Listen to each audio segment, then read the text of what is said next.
and why do we care?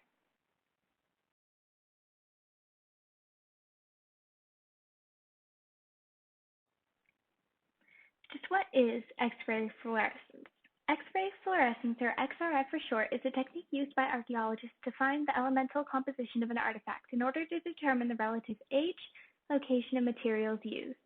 The way that this technology works is basically that researchers direct low-level radiation onto the objects that they are observing. In response to this radiation, certain elements get excited. This means that they fluoresce or emit light in a pattern that is completely unique to the object. Archaeologists can then analyze these energy frequencies in order to determine more about the object in question.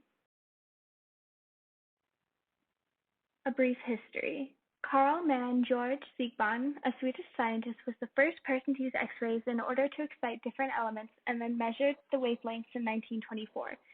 His research led to the discovery of X-radiations of elements, and his work eventually led to the use of X-ray fluorescence in archaeology today. The Sequoia collection, an example. Using X-ray fluorescence, researchers have been able to discover more about the geology, chemistry, and geography of resources that were used in the Peace River region in the British Columbia by the ancient indigenous population native to there.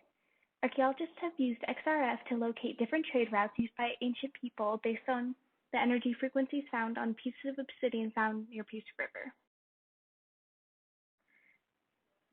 The good, the bad, and the ugly of XRF. There are numerous benefits and drawbacks to this method. One of the greatest positives noted by professionals is that XRF is non-destructive, meaning that nothing gets damaged with this technology, unlike other methods. Another benefit of this method is that it is one of the cheaper methods, with the cost being about $50 per sample.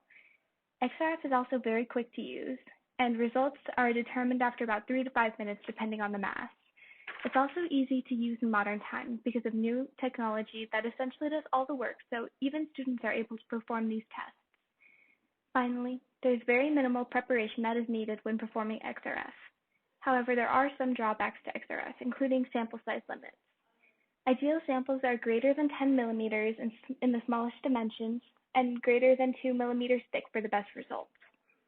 There is also restricted elemental acquisition, meaning that certain elements show up better than others, and they offer better results. For example, volcanic rocks offer the best results. The final con for XRF is that small components, such as minerals, often cannot be characterized.